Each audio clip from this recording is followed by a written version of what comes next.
Okay, welcome everyone. And today, let's see, my name is Eloisa Ramos before we get into the lesson, and I'm here with my daughter Sonia and my friend Hi. Teresa. Hi, Hi. Teresa. And we left off on the text, chapter 2, section 4, which is healing as a release from fear. And if we, let's see, chapter 2, and we're at section 4, but I just wanted to go back to the third section here real quick, the altar of God, because the last paragraph, I wanted to point this sentence out. Sentence 9, whenever you are afraid, you are deceived, and your mind cannot serve the Holy Spirit.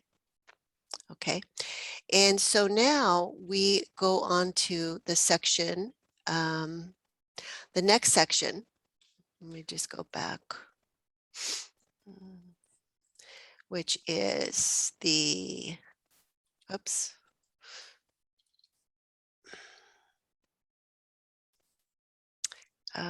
We go back to chapter 2, and we're going to healing as a release from fear. So I wanted to point that sentence out because whenever you are afraid, you are deceived, and your mind cannot serve the Holy Spirit. So the next section, the healing of our mind is a release from fear. And that's necessary because we cannot serve the Holy Spirit if we are afraid. And ultimately, that is the goal of learning what the course is teaching, is to be able to be guided by the Holy Spirit. So the book itself is not the end here. It's a way to help us connect to that inner healer, which is the Holy Spirit. And the way that it's doing it is by helping us to learn how to release fear, because what we do is we tend to hold on to fear. So let's see what this section says. Healing as a release from fear. Paragraph 1. Our emphasis is now on healing. The miracle is the means, the atonement is the principle, and healing is the result. To speak of, quote unquote, a miracle of healing is to combine two orders of reality inappropriately. Healing is not a miracle. The atonement, or the final miracle, is a remedy, and any type of healing is a result.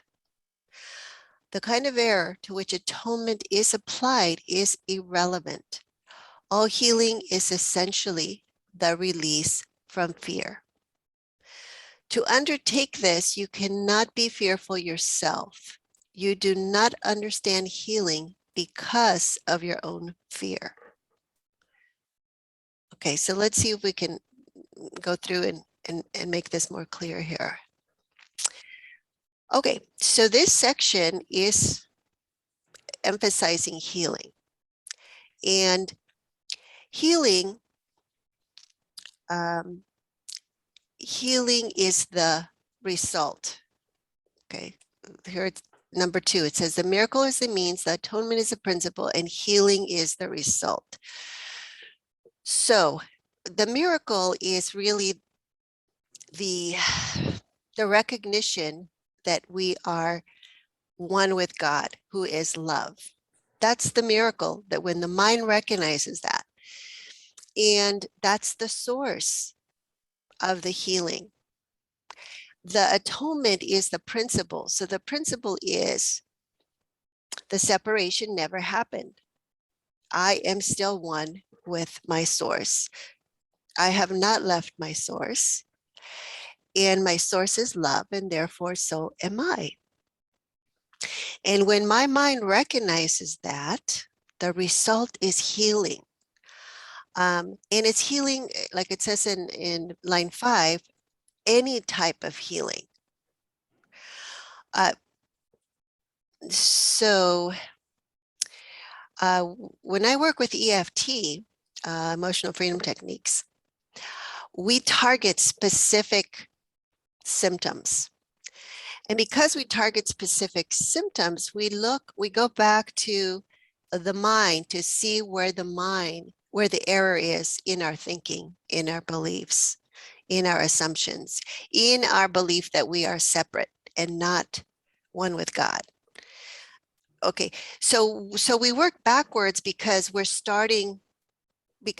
looking specifically to a symptom that is a problem. Maybe we have back pain, or maybe we have migraines or something like that. So it's not that we're working with the body, it's that because the person that comes to me has a specific problem they're targeting, we have to start with a symptom and then work backwards to the mind where the error is. But it's always the problem of separation. And when the mind recognizes it is not separate, that's the miracle that will heal, that will show up as healing, as the effect. So the symptom will disappear. Can you say that one more time? Yes.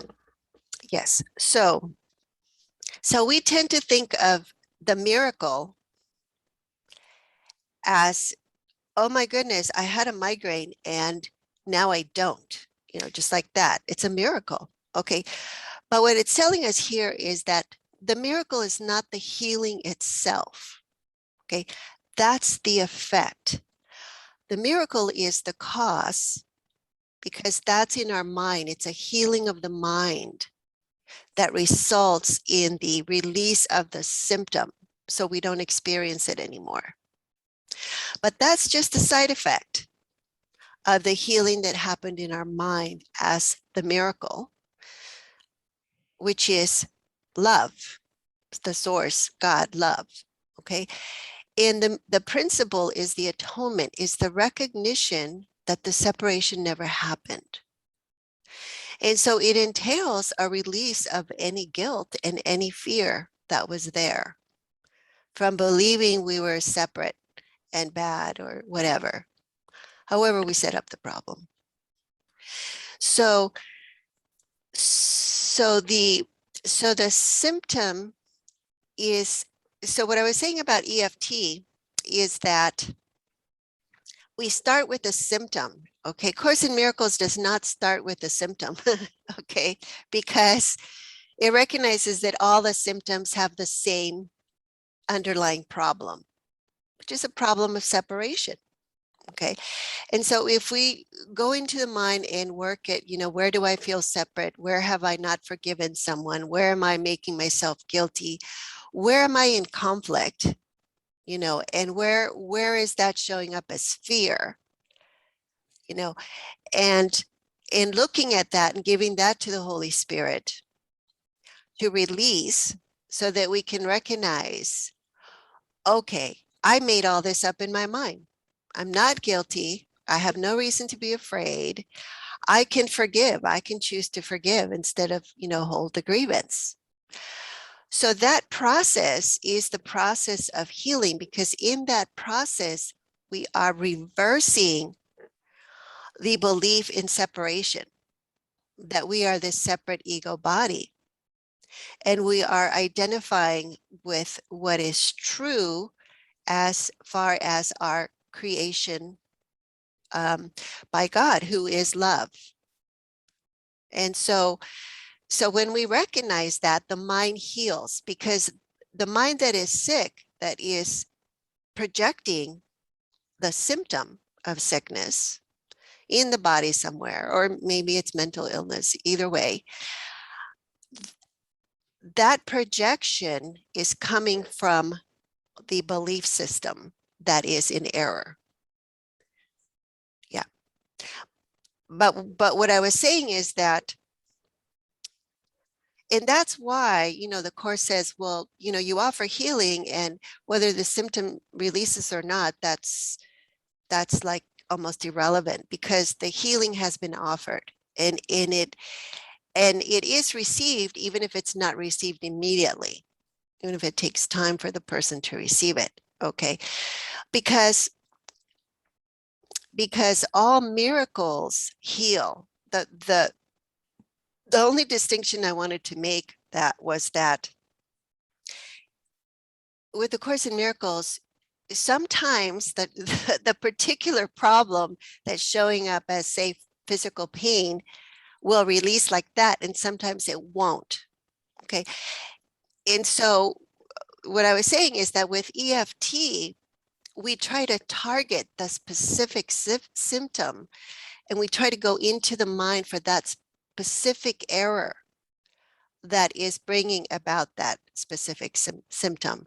And that's why you can target the release of the symptom. So it's not so much of a hit and miss necessarily, even though it's all healing. Do you see what I'm saying? Yes. Yeah.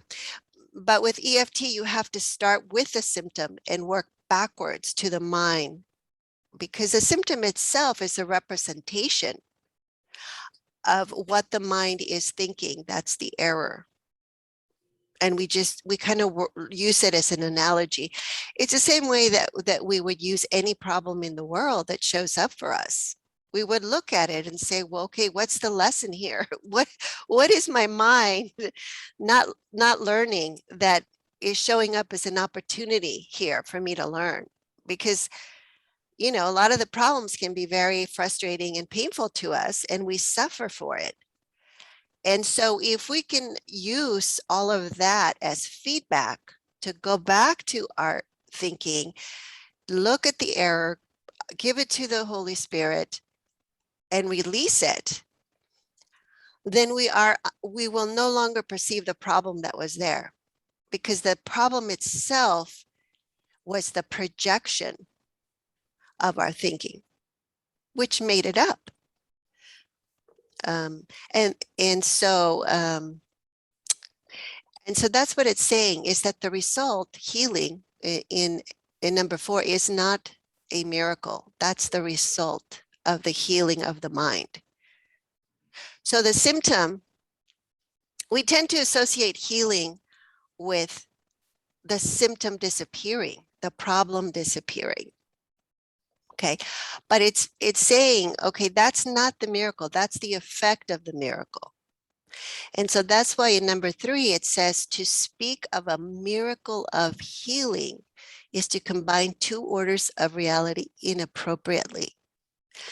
Because the miracle is cause, and the healing would be the result that shows up in a manifested form. And the manifested world is one order of reality. But the miracle is, you know, the other order of reality that is absolute truth. And until the mind is clear that the only true reality is the eternal world of love, and not a perception of a manifested world of separation, we're going to call the manifested world reality. I mean, because, you know, it's going to take a while for us to get that really clear. And we're born, and it's as if we come into the world and the world is reality. It's a manifestation. Okay, but we think that it was already there before we got here, and we actually brought it with us and projected it so to see it. And that's trading knowledge for perception.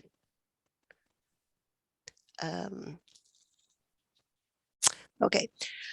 And so the atonement, or the final miracle, is a remedy, and any type of healing is a result.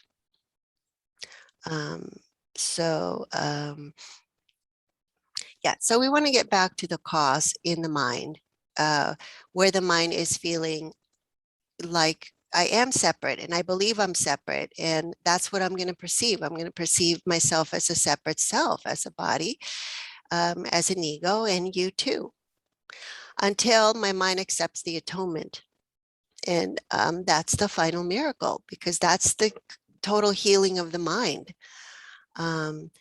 So 6, this kind of error to which the atonement is applied is irrelevant. So that's kind of like what it was saying about there's no degree of difficulty in the mirror, because the atonement principle can be applied to any kind of error. Because all error is a separation problem. And a separation problem is fear. If we believe we're separate, we're going to be in fear. There's only 2 emotions, love and fear. So if we're not recognizing we're only love, we're going to believe that fear exists and it's real. And we're going to be fearful, quote unquote. And so all healing is essentially the release from fear. So it's a return of the mind to love by releasing fear. And of course, if we're going to undertake the healing of our mind, we cannot be fearful ourselves. Because how is the miracle going to happen? If we are fearful, then we're blocking the healing. And so that interferes with us understanding healing, because that fear is in the way of us being aware of the presence of love, which is what we are and what all of creation is, because that's what God is. Okay, is that clear? Yeah. Okay. Okay, go ahead and take number 2, Sonia. Okay. 2. Oh, excuse me. A major step in the atonement plan is to undo error at all levels. Sickness, or, quote, not right-mindedness, unquote, is the result of level confusion, because it always entails the belief that what is amiss on one level can adversely affect another. We have referred to miracles as the means of correcting level confusion, for all mistakes must be corrected at the level on which they occur. Only the mind is capable of error. The body can act wrongly only when it is responding to misthought. The body cannot create, and the belief that it can, a fundamental error, produces all physical symptoms. Physical illness represents a belief in magic. The whole distortion that made magic rests on the belief that there is a creative ability in matter which the mind cannot control. This error can take 2 forms. It can be believed that the mind can miscreate in the body, or that the body can miscreate in the mind. When it is understood that the mind, the only level of creation, cannot create beyond itself, neither type of confusion need occur. Okay, so let's start with the first sentence there. Okay, a major step in the atonement plan is to undo errors at all levels. Okay, so the atonement plan is the acceptance that there is no separation, and levels imply separation. So, so by accepting the atonement, we also undo the idea of separation of levels. Okay, and so that's why levels are not an obstacle to the miracle, because the miracle recognizes there's no separation. Okay, but to the mind that is sick, okay, and 2, sickness or not right-mindedness is the result of level confusion. So to a mind that is not right-mindedness, and we usually refer to that as the false perception or the wrong mind. Well, when we're in that mind, we do perceive levels because we're perceiving separation. And so what happens is that the sickness shows up because we are confusing the levels of cause and effect. And when we confuse the levels, we disempower the mind, which is the only causal level, and make illusion, which is the body, a belief in separation. We make that the cause of sickness, of something.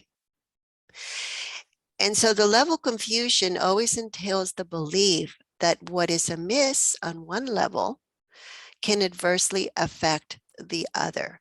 So what it's saying is, oh, my body is sick, and I'm going to believe that the cause of my sickness is that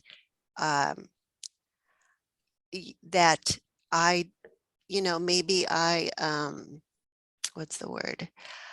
I did something that I shouldn't have done with my body. Maybe I think of an example. I've had clients who said, well, I have back pain, and what I did is I picked up something that was too heavy for me. Okay, so or my diet is bad, so my body is unhealthy. And so we're giving cause to the same level of the body, of physicality, of the physical world. And that can adversely affect another. So so from that, let's see. And from that, I believe that I'm not the same person that I was before, that it has changed what I am. So if I believe that, when I'm in so much pain, I'm a completely different person now. I'm grumpy, I feel depressed, whatever. I am very mean and sharp tone. I have no patience or whatever. I'm attributing the what's happening in one level, and I'm saying that changes who I am as a person. So that would be another level. Or what I did with my body was something bad. Okay. And now I am quote unquote a sinner for that. And now I'm going to, whatever my belief system is, okay, now I'm going to believe that, I have offended God and that God doesn't love me anymore. So I am now believing that, what happened at this level of doing a physicality has now changed the way God loves me or doesn't love me. Okay, so that's saying that one level can adversely affect another level. And so we have referred to miracles as the means of correcting level confusion. Okay, and so the miracle clarifies, okay, that there's only one level of causality, and it's our mind. Okay, and so anything that shows up in the body is going to be an effect. Anything that we do is going to be an effect. It's not going to be the cause of how we feel. It's not going to be the cause of whether we are sinners and are doomed to go to hell. Okay, but we have it reversed. We tend to give cause to one level, the physical level, the emotional level, and then say, and that's going to affect, who I am. I'm not going to be the way that God created me, is innocent. I'm going to be guilty now. And so it wants us to be very clear here that Only the mind is capable of error. And so, and because only the mind is capable of error, that's where we have to go to correct the mistake, because the previous line says, for all mistakes must be corrected at the level on which they occur. And so that's why the Course would call, modern medicine taking a pill for, high blood pressure or something like that. It would refer that to a belief in magic, because we're saying that our stress in our day-to-day life is causing me what I do, which is I have a really stressful job or something, is causing the symptoms in my body of high blood pressure or something like that. You have a question, Sonia? I just have an example, so whenever you're done. Go ahead. Oh, okay. I was just gonna say, it's becoming more clear now. So I have asthma, right? Quote unquote. I mean, yeah. And I went for a run at my local foothill park, and I noticed that the past couple days I didn't need to use my inhaler at all. Like I didn't have any asthma, there was nothing. And I've always attributed having the physical asthma attack as being caused from physical exertion. So I was making the physical exercise the cause for my asthma attack. So it wasn't until recently, past couple months, I guess, that I realized, okay, I'm using my asthma as an excuse to limit myself from doing the physical things that I want to. I've always said, oh no, I have asthma. I can't do that. I can't do sports. I can't run. I can't do any of this because the action itself is gonna trigger an asthma attack, basically. And so I'm basically limited because of my beliefs Yes. about about my asthma. And so when I was running yesterday, because I was finally not making that excuse for myself, and I was willing to say, okay, no, I'm wrong. Like that's not limiting me anymore. Like, yes, I'm gonna still have my inhaler with me just in case. Like I'm not just gonna throw it out and say, oh, I'm, magically cured. I don't have asthma anymore. Like, no, but it's just I was making the level of cause at the physical level for my asthma. And so the reason that I didn't have the asthma attack whenever I'm doing any kind of exercise now, like I'm completely fine, is because of that, because the level of confusion is not there anymore, I don't think. But Yes. yeah, so I think that's a very clear example for me, at least personally. Yeah. Yeah. So thank you for that, because look at number 6, the body cannot create, and the belief that it can is a fundamental error that produces all physical symptoms. Mm-hmm.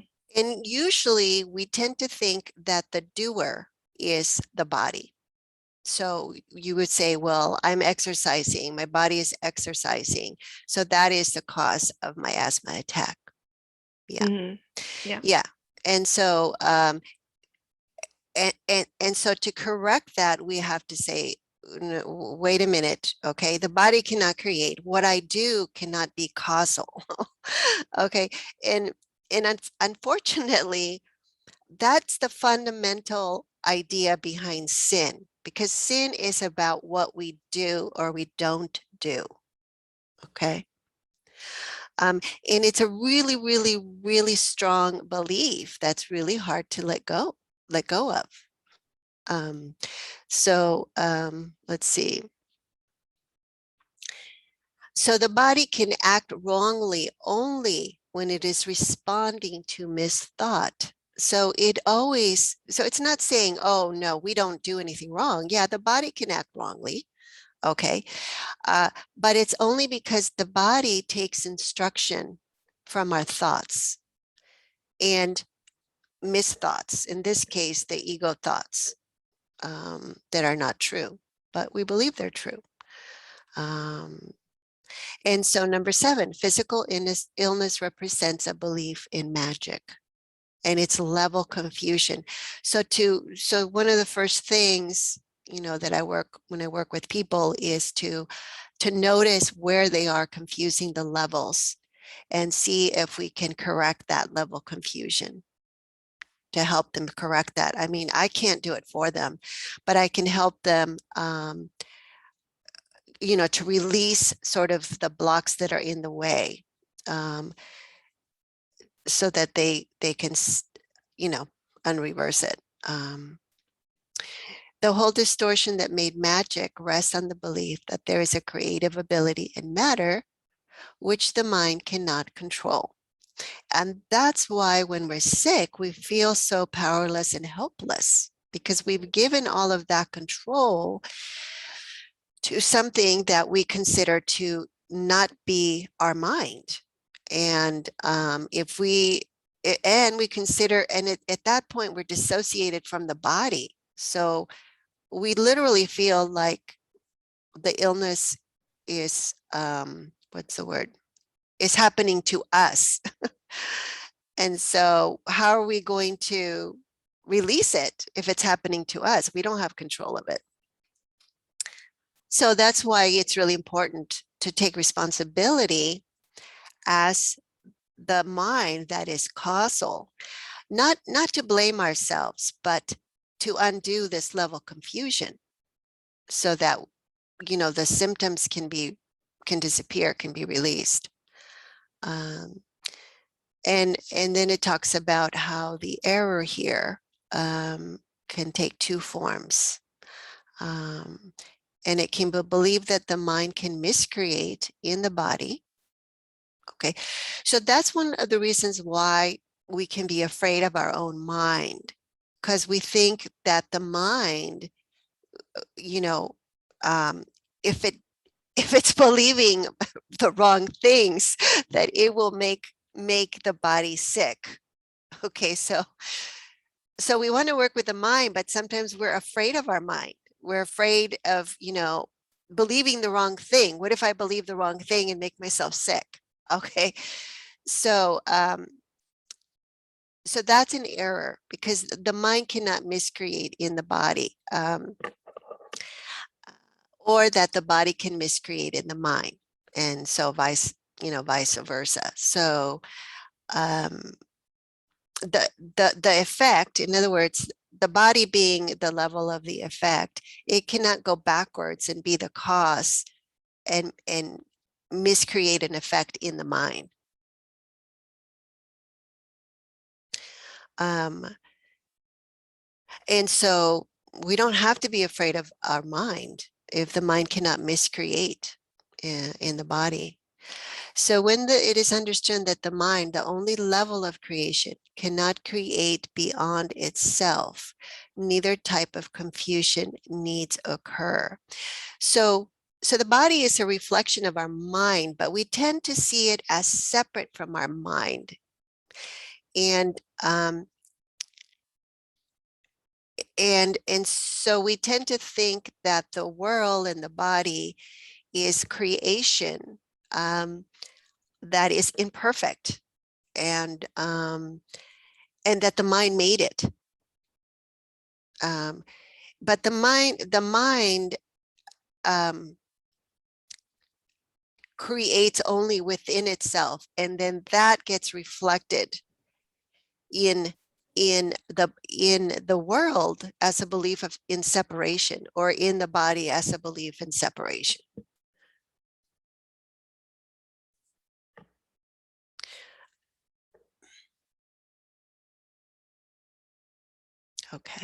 Okay, so any questions there? No.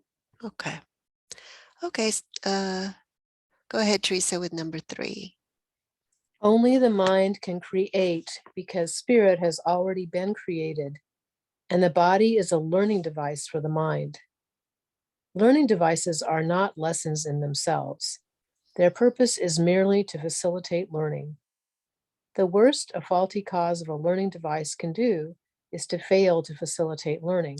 Okay, read that again. The worst a faulty use of a learning device can do is to fail to facilitate learning. Mhm. It has no power in itself to introduce actual learning errors.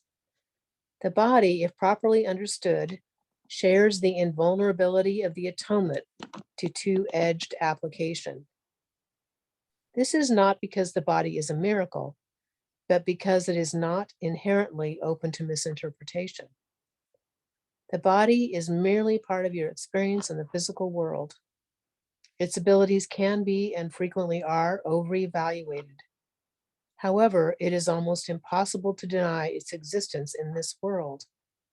Those who do so are engaging in a particularly unworthy form of denial. The term unworthy here implies only that it is not necessary to protect the mind by denying the unmindful. If one denies this unfortunate aspect of the mind's power, one is also denying the power itself. Okay. Okay, so let's go line by line. Only the mind can create because spirit has already been created. And the body is a learning device for the mind. Okay, so so that's kind of summarizing. The body is not creative, what it was saying, the paragraph before, but it's saying that it can be used as a learning device for the mind because the mind has believed thoughts that are not true. And now it has to unlearn them. And the body can reflect to the mind. It can be a feedback. It can be a source of feedback so that the mind can learn the lessons it needs to learn to correct those thoughts it has accepted that are not true. And the device is not a lesson in itself. It's just an instrument that communicates, that gives us feedback. So learning devices, their purpose is merely to facilitate learning. So we don't have to like love the body. We don't have to hate the body. We can just understand that it can be used to help us heal the mind and learn the lessons that we're here to learn. So the worst that a faulty use of a learning device can do is fail to facilitate learning. So that's the worst that can happen, is that we don't learn the lessons, and we just get to take a little more time to learn them. We get to repeat them in another form, and that's fine. So yeah, so the body has no power in itself to introduce actual learning errors because the body cannot affect the errors of the mind, because that's the level. There's no what it was saying over there about one level cannot affect the other level. So let's see. So the body, if properly understood, shares the invulnerability of the atonement to a two-edge application. Okay. Okay, and this is not because the body is a miracle, but because it is not inherently open to misinterpretation. Okay, so a two-edge application. So an invulnerability. So the atonement, what we said was the answer given to the problem of separation, and it cannot be what's the word, misinterpreted. It cannot be used like a lot of other things in the world that we use as like a double standard, a two-edge application. So we can interpret one law as applying one way to people that are friends of mine. Okay, And I can apply the same law to people that are my enemies. And maybe I'm not going to be so lenient. Okay. I'm going to be harder on them. So that would be a two-edge application where I have a double standard. Or, I can really get on the case on my child for lying. Okay. And I'm going to punish them. But when I do it, I'm going to justify it. I'm not going to say it was a bad thing. I'm not going to punish myself for it. I'm not going to correct myself for it. So that's a two-edge application, where we have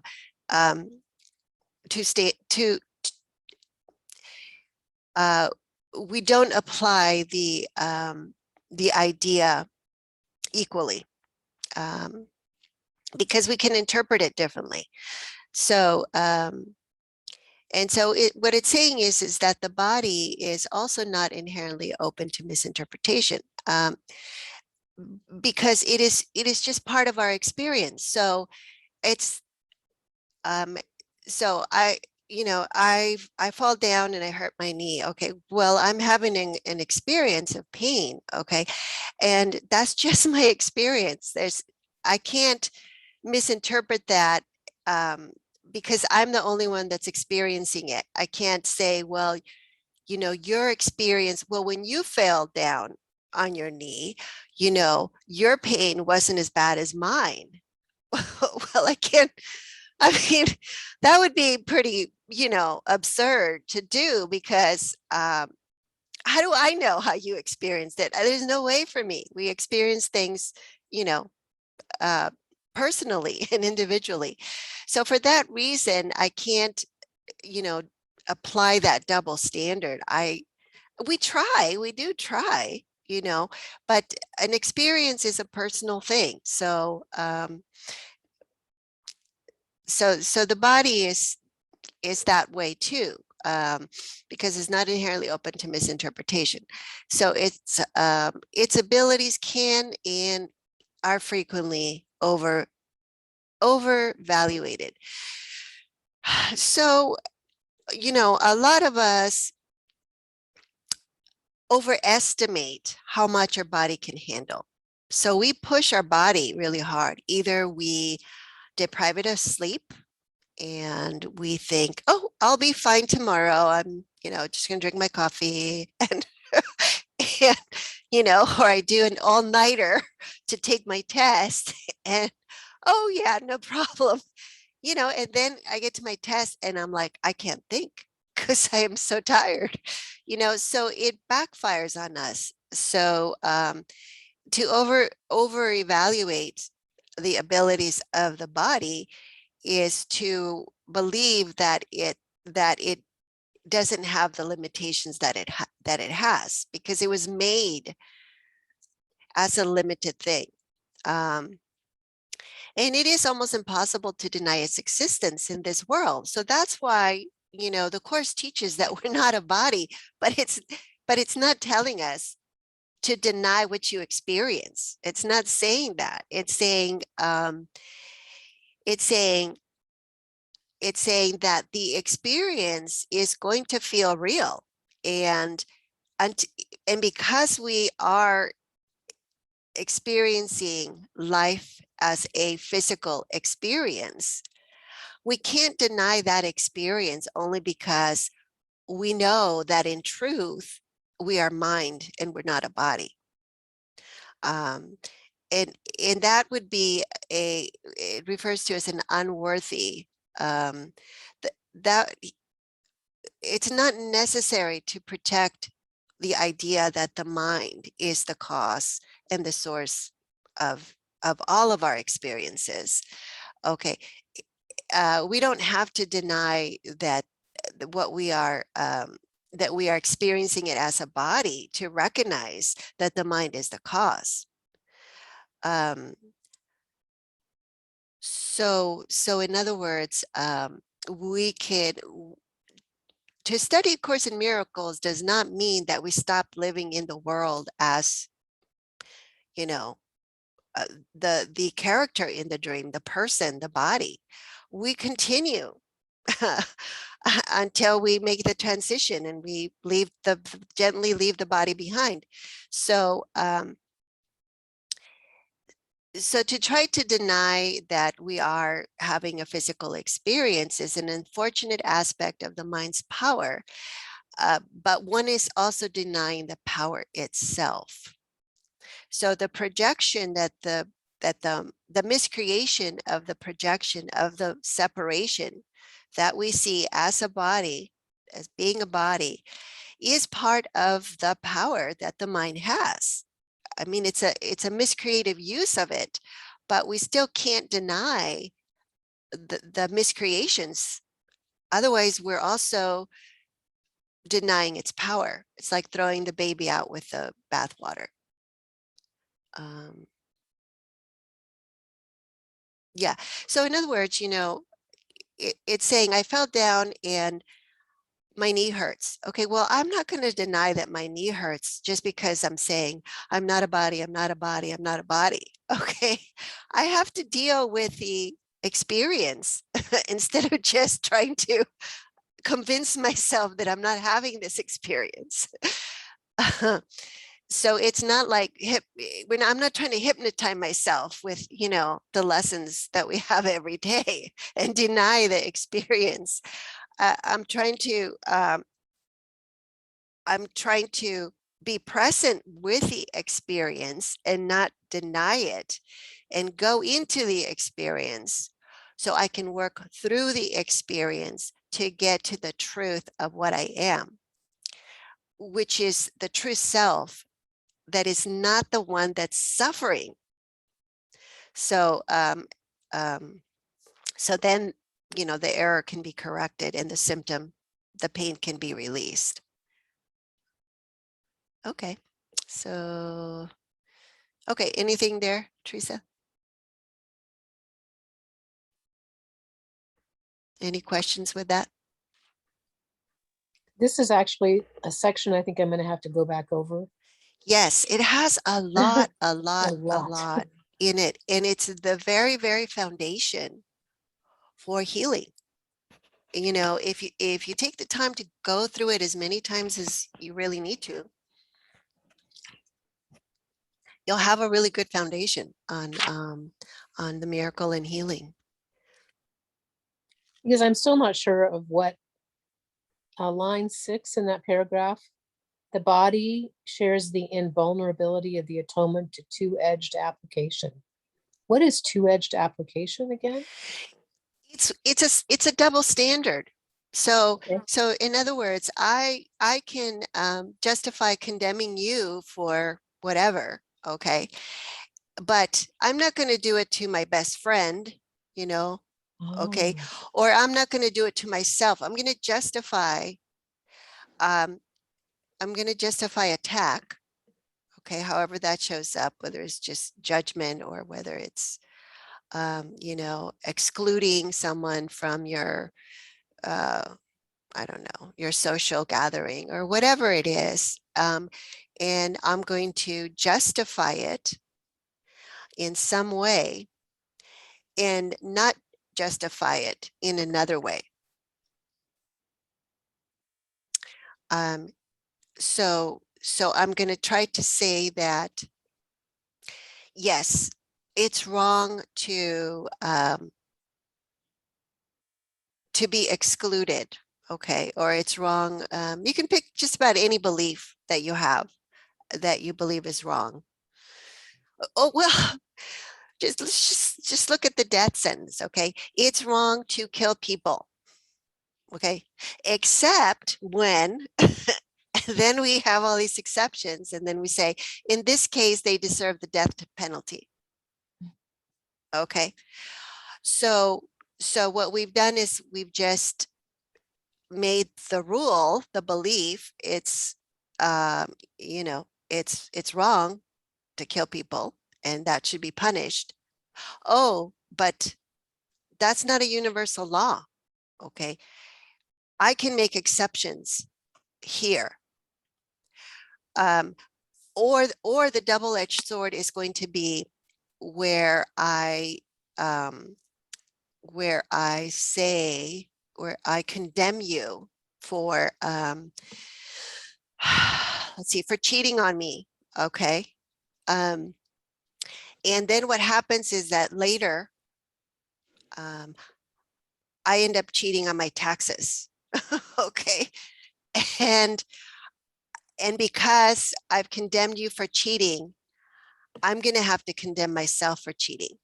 Otherwise, I can't hold you in condemnation. So it's a double-edged sword. If I use it to strike you down, next time I cheat, I'm striking myself down with the other edge. Maybe that's more clear.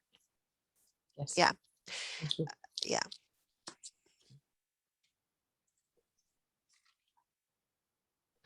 Okay, number 4.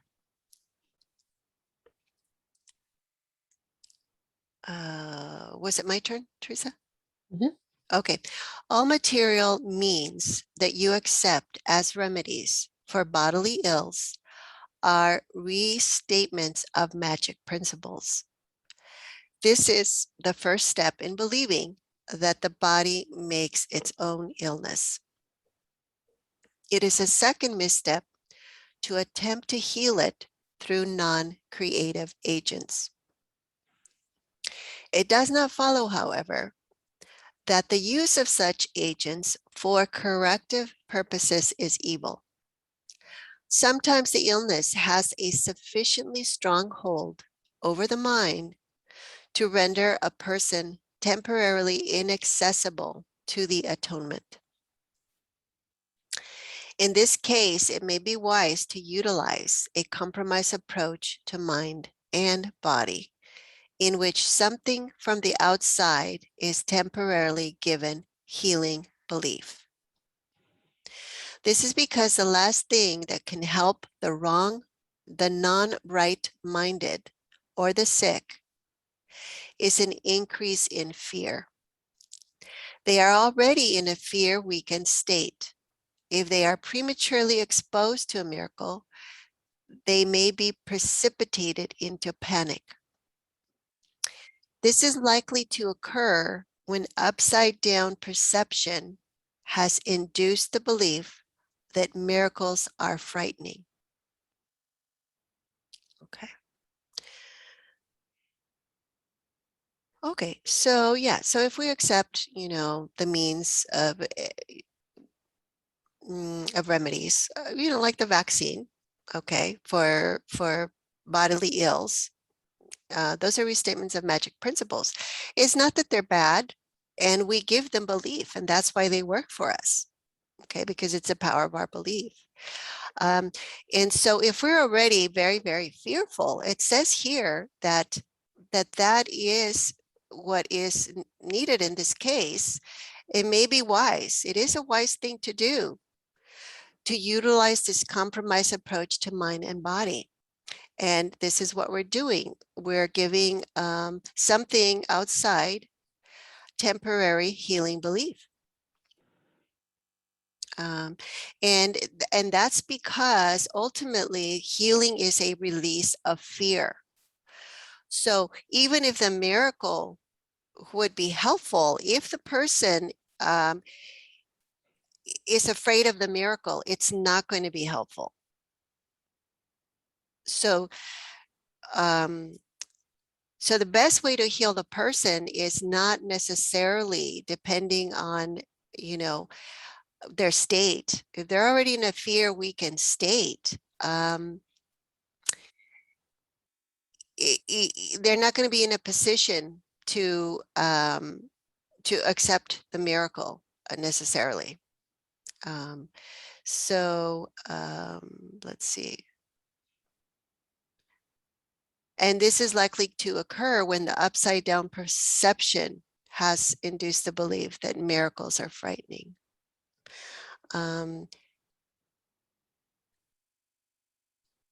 So let's see.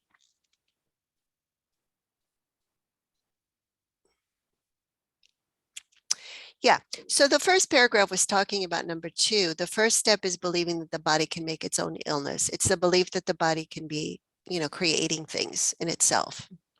making things in itself. And the second, of course, is then to try to heal it through the same non-creative agents, to the same mindless physical things, agents. So, but that does not mean that those agents are evil. So if they're helpful, then, it's like Sonia was talking about her inhaler. Okay, she's going to take it with her, okay, because she's open to healing. But until that belief releases, she's going to need that inhaler, okay.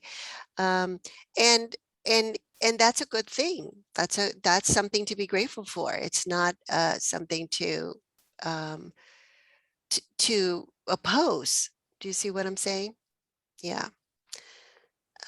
So okay. So anything there? No, that was very good. Mm-hmm. Excellent. Mm-hmm. Okay. Go ahead and do number 5 then. Number 5, the value of the atonement does not lie in the manner in which it is expressed. In fact, if it is used truly, it will inevitably be expressed in whatever way is most helpful to the receiver. This means that a miracle, to attain its full efficacy, must be expressed in a language that the recipient can understand without fear. This does not necessarily mean that this is the highest level of communication of which he is capable. It does mean, however, that it is the highest level of communication of which he is capable now. Mm-hmm. The whole aim of the miracle is to raise the level of communication, not to lower it by increasing fear. Mm-hmm. Wow. Yes. So I can give you a good example here. So when I work with clients, I always like to ask about, what their spiritual beliefs are, because depending on what their spiritual beliefs are, I'm going to have to work with them there.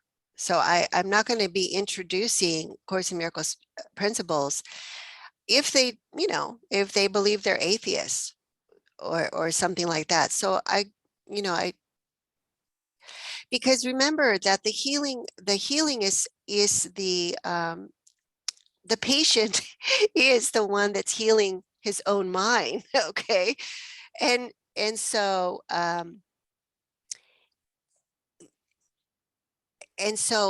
they're the decision maker as to how long it's going to take to release whatever the problem is. Sometimes they ask me, well, how many sessions do you think it'll take to get over this problem? And I'm like, it depends. I've worked with some people, it's taken them, but some people it's less time. So it literally is up to the individual, because